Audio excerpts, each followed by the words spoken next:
Hay voces que niegan que ayer en Perú se diera un golpe de Estado.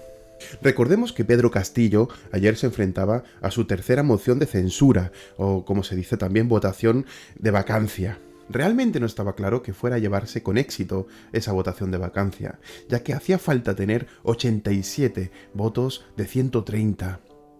Finalmente sacó 101 después del intento de golpe de Estado. Pedro Castillo decidió finalmente disolver el poder legislativo, que está en el Congreso, y también tomar el poder judicial. Lo cierto es que no estaba nada claro que la votación de vacancia saliera con éxito hacia adelante, pero había ciertos riesgos. Estaba claro que el poder ejecutivo, en manos de Pedro Castillo, no iba a permitir que el resto de poderes de la democracia le expulsaran. Recordemos, una vez más, que el Congreso representa el poder legislativo y que el poder legislativo tiene que contrapesarse con el Ejecutivo, que está en manos del gobierno. Y por otro lado, el poder judicial, que está en manos pues, de los tribunales, de los jueces, de los fiscales, de los juristas, etc. Literalmente Pedro Castillo lo que hizo fue tomar el control tanto del legislativo como del judicial. Y para ello, pues se sacó de la manga un uso indebido de la Constitución peruana. La gran pregunta, ¿puede alguien, como un presidente del Ejecutivo, tomar el control de los tres poderes del Estado? La respuesta es que no. De hecho, las constituciones democráticas tienen mecanismos para impedir esta cosa. Y si nos vamos a lo puramente teórico, el check and balance, es decir, el contrapeso de poderes en democracia es algo absolutamente necesario. Tampoco se dice que los poderes estén 100% separados, pero sí que haya una autonomía de los poderes, que al fin y al cabo tienen que entenderse para poder trabajar en conjunto por la nación, pero eso es otra cuestión. Estamos hablando de que los poderes deben ser independientes, no tanto de que los poderes deben de estar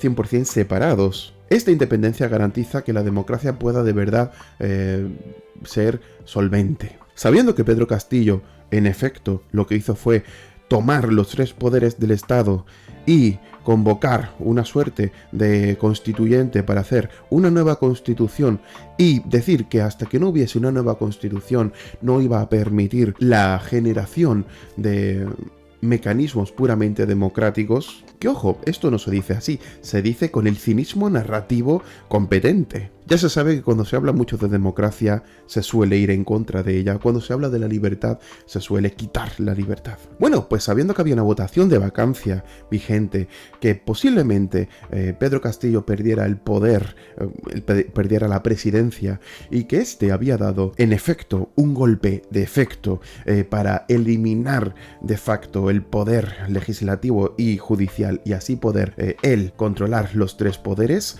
sabiendo esto, hay personas que dicen que no dio un golpe de Estado. Realmente es interesante ver que hay catedráticos que no tanto apoyan activa y abiertamente el golpe de Estado de Pedro Castillo, sino que legitiman el acto de Castillo. Y esa legitimidad tiene que venir por algún mecanismo puramente legal o puramente técnico, porque a nivel moral la verdad es que no existe.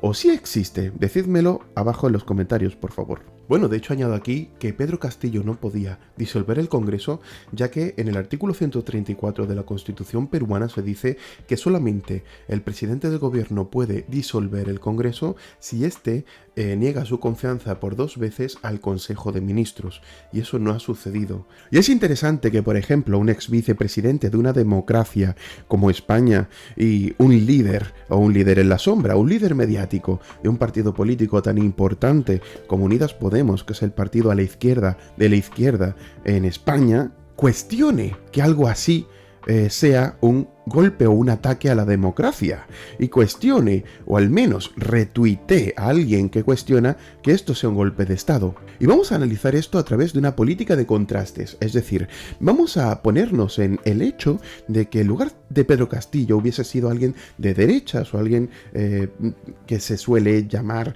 pues del fascismo, de la ultraderecha, etcétera, etcétera. Imaginaos por un segundo que es Meloni la que hace esto, o imaginaos un segundo que fuera Rajoy en su día, o imaginaos incluso que fuera Feijóo, es decir, el que quizás sea en un futuro presidente de España y que es el líder del centro derecha español. Imaginaos un segundo que lo hiciera Bolsonaro. Y claro, hay que contextualizar.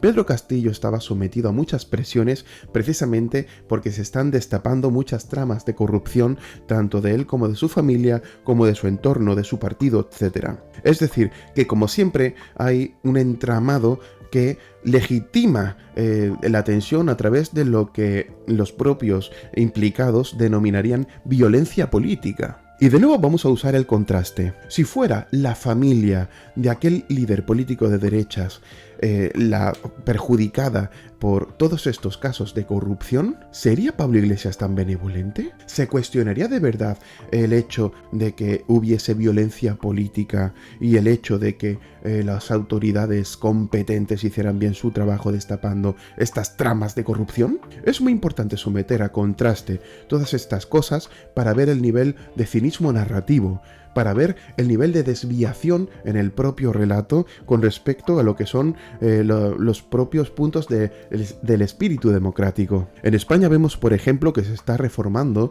el delito de malversación para beneficiar a algunos malversadores, o incluso que se reforma el delito de sedición para beneficiar a algunos sediciosos. ¿Os imagináis que esto lo hiciera la derecha? Es decir, ¿os imagináis a un partido de derechas reformando el delito de malversación para beneficiar a algunos malversadores? ¿Sería lícito moralmente? ¿Sería correcto? ¿Estarían a favor los líderes de la izquierda, tanto filosófica, moral como política? Son preguntas muy interesantes, ya que nos llevan a visibilizar el sesgo que aquellos líderes tienen y que aplican. Otro ejemplo, Cristina Fernández de Kirchner está siendo apoyada por muchos líderes de la izquierda de España. ¿Os imagináis que en lugar de ella fuera sentenciado alguien de derechas? ¿Tendría el apoyo también de todos estos líderes de la izquierda? ¿O es que solamente debemos apoyar a una víctima del sistema del lawfare si esa persona es nuestro contrincante o adversario político?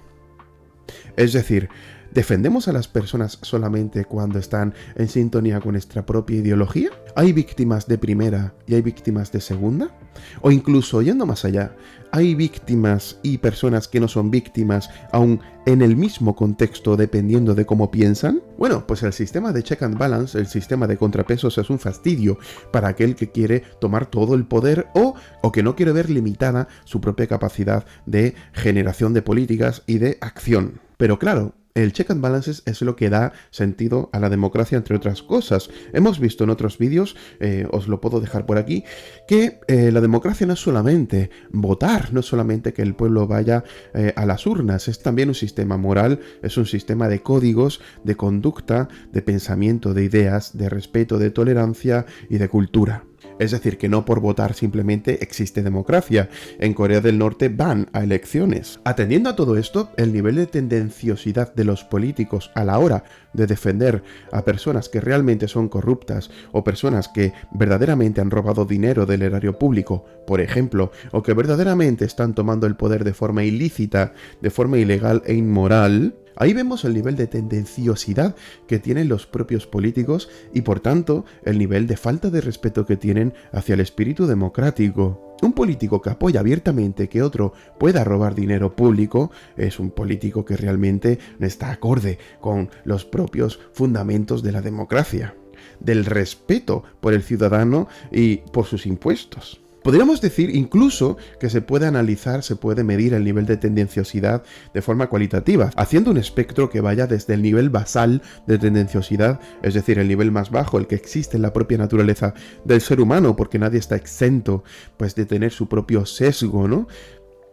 hasta un nivel medio, un nivel alto, un nivel máximo, un nivel relativo, un nivel absoluto. Es decir, que podríamos tener una tendenciosidad basal, la mínima, porque todos tenemos nuestras propias creencias, ideas, nuestra personalidad que entra en conflicto con la realidad en ocasiones. Un nivel relativo, es decir, podríamos ser un poquito tendenciosos de vez en cuando sin darnos cuenta, y también un nivel absoluto, es decir, ser muy tendenciosos e incluso usar un relato cínico que niegue esa tendenciosidad, como sucede todo el rato con los políticos que quieren hacer reformas o que quieren implantar políticas que vayan en contra tanto del deseo del pueblo en general como de la conveniencia, de las necesidades o de la utilidad pública, pero que estén en beneficio del propio político, de sus conveniencias o del partido. Por tanto, tenemos en primer lugar el nivel de tendenciosidad, lo cual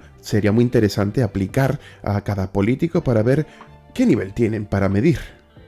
Y segundo, el cinismo narrativo se da pues cuando un político hace una cosa y dice la contraria con vehemencia, precisamente para generar confusión y para que el relato verbal entre en contradicción directa con el relato conductual.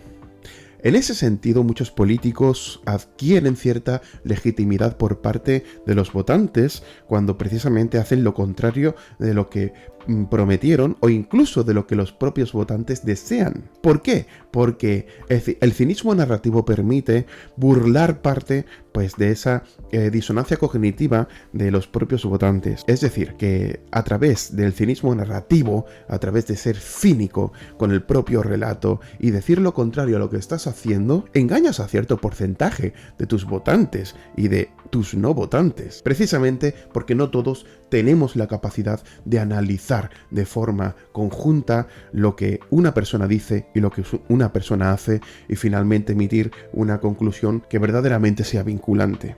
Y es que aquí hay un punto muy importante. En democracia no se tienen que competir con relatos, se tiene que competir con ideas, pero tendemos a competir con relatos. Es decir, a mí me da igual que tú quieras defender a un político o a otro, eso viene con el relato. Deberíamos defender las ideas, no las personas, los valores, no los partidos, el espíritu de los derechos, no las acciones de las personas. Por tanto, ¿defender relatos es puramente democrático? ¿Defender que un político robe y que otro no es puramente democrático? ¿Defender que Pedro Castillo pudiera dar un golpe de Estado, no llamándolo golpe de Estado, eso es democrático? Y es que tenemos que hablar de lo que es la democradura, que también hablé de esto en otro vídeo que os dejaré por aquí. Bueno, que de hecho se estudia en primero de políticas. Todavía tengo aquí, conservo el manual. La democradura realmente es aquello que está pasando en muchos países del mundo y que consiste básicamente en vaciar de contenido las propias instituciones democráticas. ¿Contenido de qué? Pues contenido de calidad democrática, es decir, permitir que las instituciones funcionen en base a los propios fundamentos democráticos, a sus valores y a sus derechos. Por fortuna en Perú, las propias instituciones apoyaron la repulsión de este golpe de Estado, pero podría haber sido diferente. En Perú se podría haber dado de forma activa un vaciado de contenido de las instituciones, de forma que finalmente Pedro Castillo pudiera haber tenido éxito en su golpe de Estado. ¿Eso realmente habría pasado si Pedro Castillo hubiese tenido una mejor estrategia a medio largo plazo para vaciar de contenido democrático las instituciones del país y así tener éxito a la hora de dar un golpe de Estado / no golpe de Estado?